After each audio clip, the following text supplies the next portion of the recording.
Winter arrived in England not as a season, but as a judgment, sealing the countryside beneath snow that gleamed like polished marble and silenced even the boldest voices. It was beneath such a sky that Lady Henrietta Ashcombe's carriage passed through the iron gates of Ravensshire Estate, its wheels cutting hesitant paths through ice, as though the land itself questioned her arrival.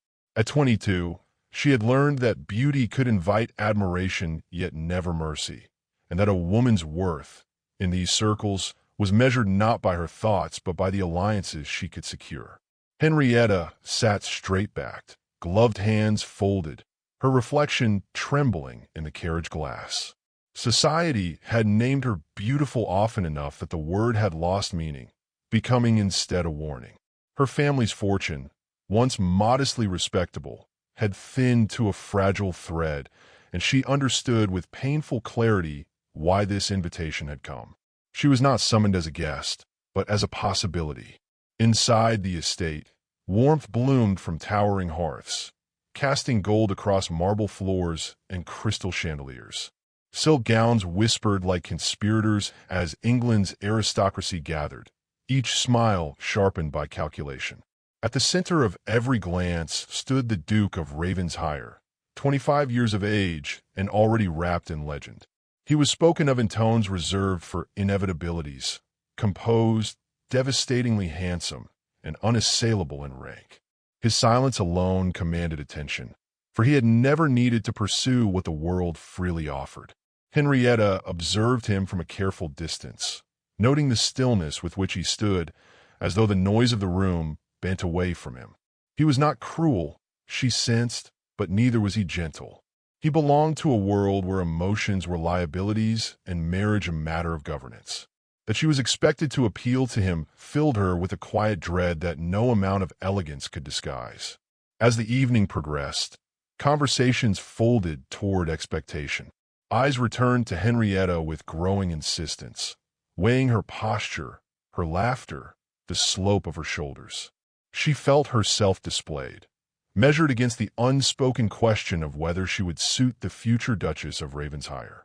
The weight of it pressed upon her chest until breath itself felt borrowed. When at last she was presented, the moment seemed rehearsed by fate.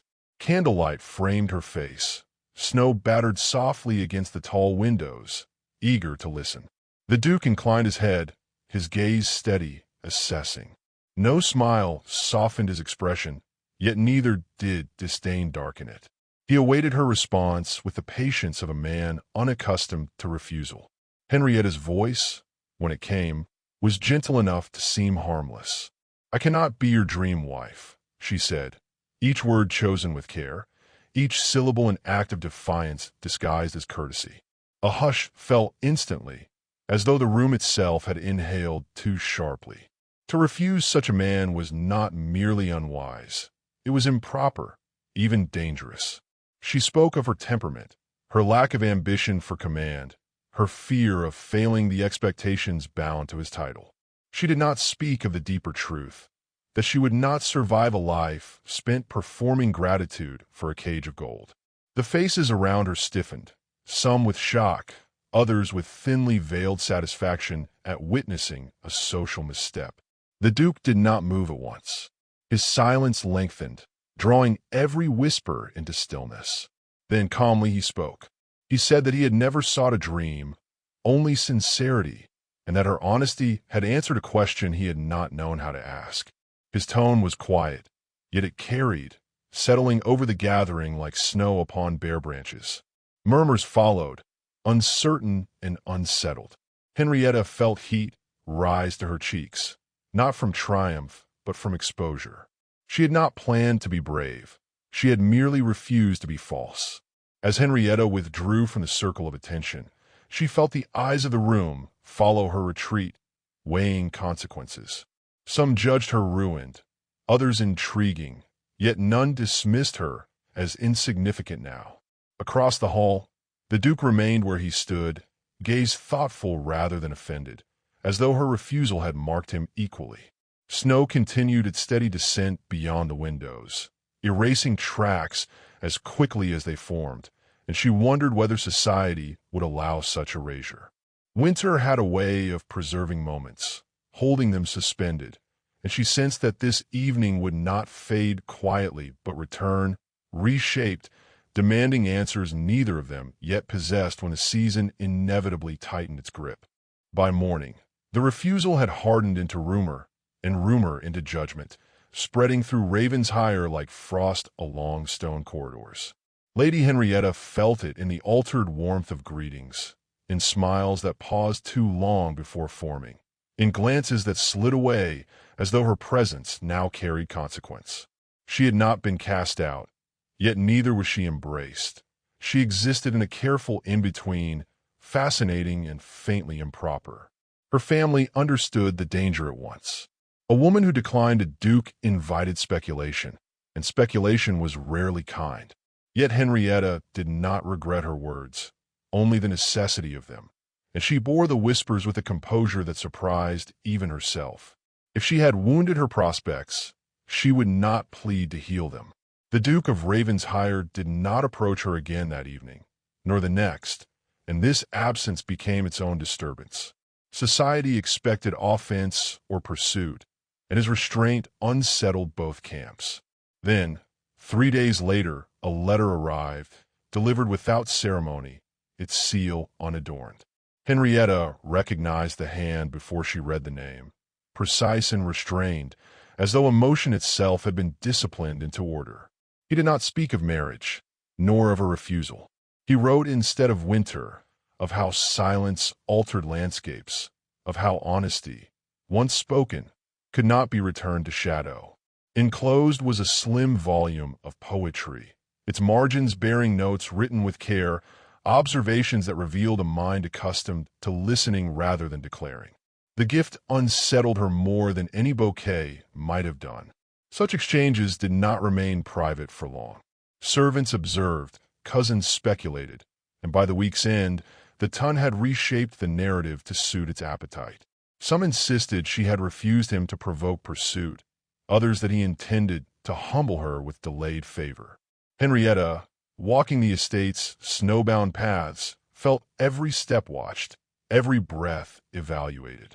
It was on one such walk that she encountered the Duke again, seemingly by chance, though chance felt an inadequate word.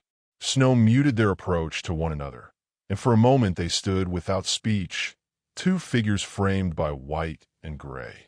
He inclined his head, acknowledging her not as spectacle but as equal presence, and asked whether the cold troubled her. The simplicity of the question disarmed her. Their conversations thereafter were brief, restrained, conducted in public spaces where propriety could not be questioned. Yet within those narrow margins, something careful and deliberate took shape. He listened when she spoke, and when he answered, he did so without performance. Henrietta found herself offering thoughts she had long kept guarded, not because he invited them, but because he seemed capable of receiving them. The scandal ripened nonetheless. An invitation arrived bearing the Duke's crest, requesting her company at a small dinner, neither intimate nor grand. Acceptance was a risk, refusal, an admission of fear. Henrietta chose attendance, knowing that her dignity would be measured as closely as her gown. At table, the Duke addressed her with courtesy unmarred by familiarity, yet when a careless remark questioned her suitability, his reply was immediate and calm. He stated that suitability was not determined by obedience, and the room fell silent once more. Henrietta felt the weight of that defense settle over her, protective yet perilous. When the evening ended, nothing had been resolved, yet everything had shifted. Society leaned closer, sensing fracture, sensing possibility. Henrietta returned to her chamber aware that the path ahead had narrowed, but also that it now led somewhere undeniable. The Duke, watching snow erase the evening's tracks, understood the same truth, and for the first time welcomed the uncertainty waiting beyond the winter. The storm that evening arrived without warning, driving guests indoors and sealing Ravenshire beneath a silence, so complete it felt intentional. Henrietta found herself separated from the company by little more than circumstance, guided by a servant into the East Library to await calmer weather. The room was narrow and lined with dark shelves, its single fire casting a restless glow that softened nothing and revealed everything. She stood near the window, watching snow erase the world beyond the glass, when the Duke entered quietly behind her. There was no audience now, no murmuring court to observe restraint. Still, neither spoke at once. The space between them held weeks of implication, words carefully withheld, reputations balanced on breath. He closed the door with deliberate care, as though acknowledging the significance of what followed. "I did not intend to corner you," he said at last, his voice even, respectful. Yet it seemed dishonest to allow the season to end without clarity. Henrietta turned to face him, her composure steady though her heart protested the calm she presented. "Clarity is rarely kind," she replied, "but I have learned that it is preferable to illusion." He regarded her with an expression that no longer masked thought behind reserve. "You refused me because you feared the expectations of my name," he said, not as accusation, but as understanding. "Others have desired the same name precisely for that weight." She did not deny it. "A title magnifies what already exists," she answered. "I am not made to disappear behind ceremony."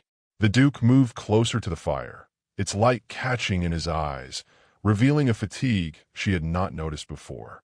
"Nor," he said quietly, "am I made to live admired and unknown." The admission seemed to cost him more than any declaration of affection might have done. He spoke then of his upbringing, of lessons that prize control above comfort, legacy above inclination. He confessed that women had praised him without seeing him, and that proposals had been made to his fortune rather than his character.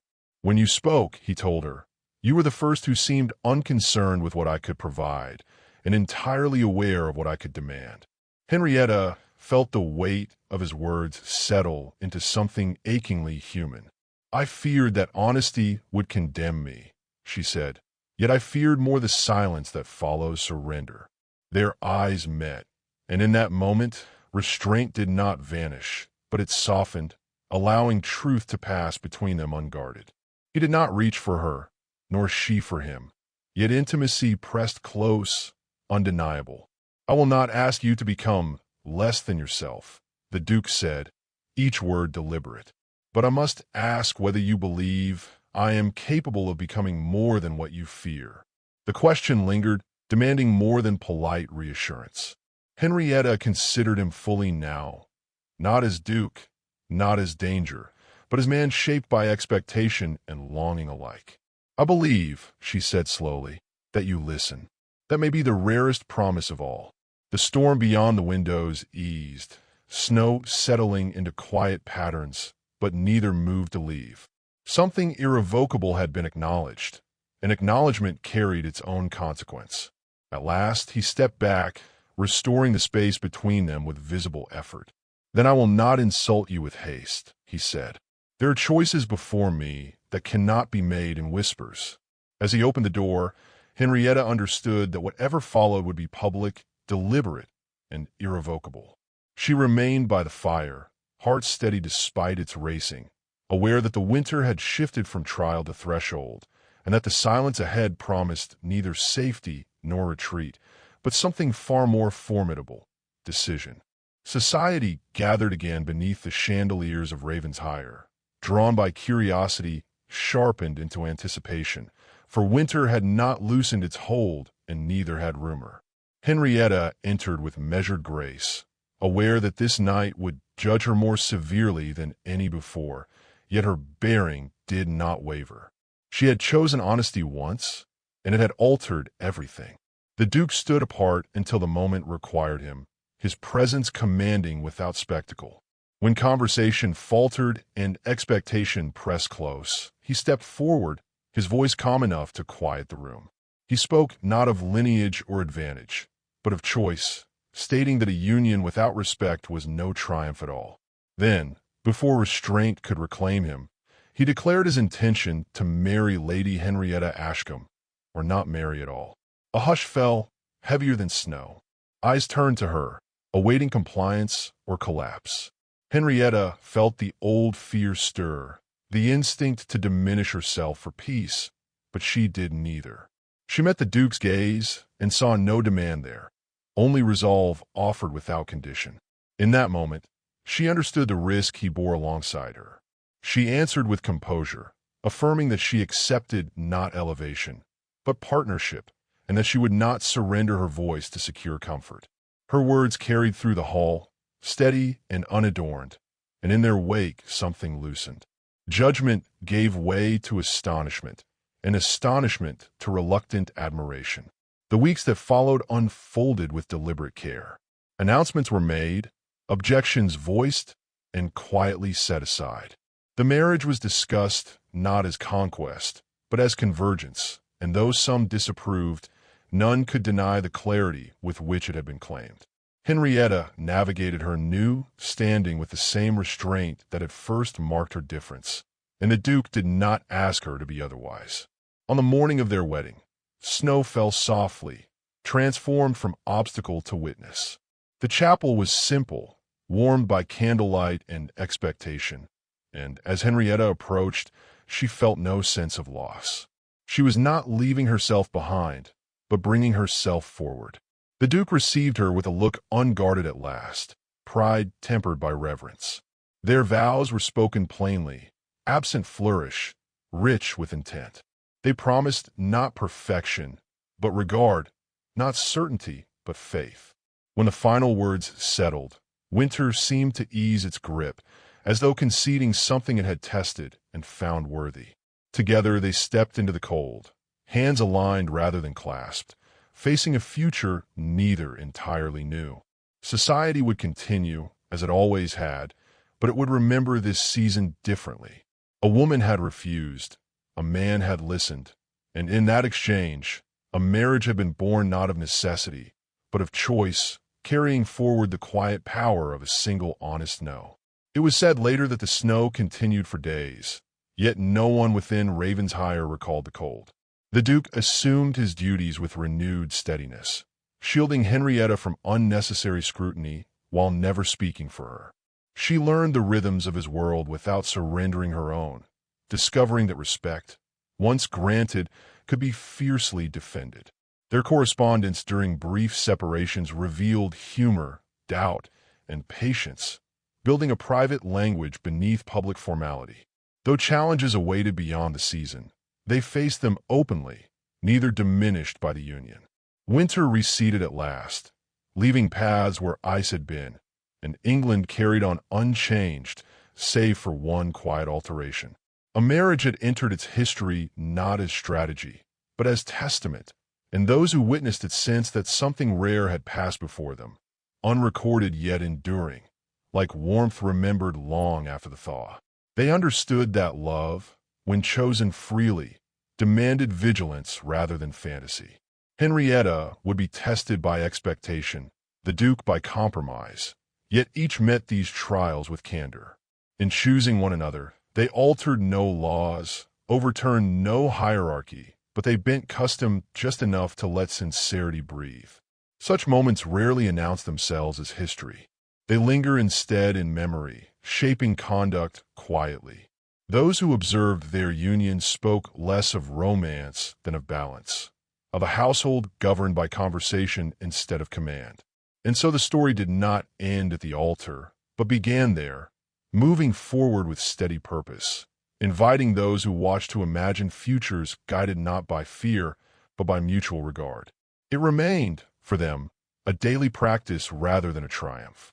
Each morning reaffirmed what winter had revealed, that dignity shared multiplies rather than diminishes. In choosing honesty over advantage, they secured something rarer than approval. The season would pass, as all seasons do, but the choice endured, steady as snowfall remembered in silence. We close knowing their beginning reshaped expectations, quietly, irrevocably, and left winter forever altered in memory for those watching.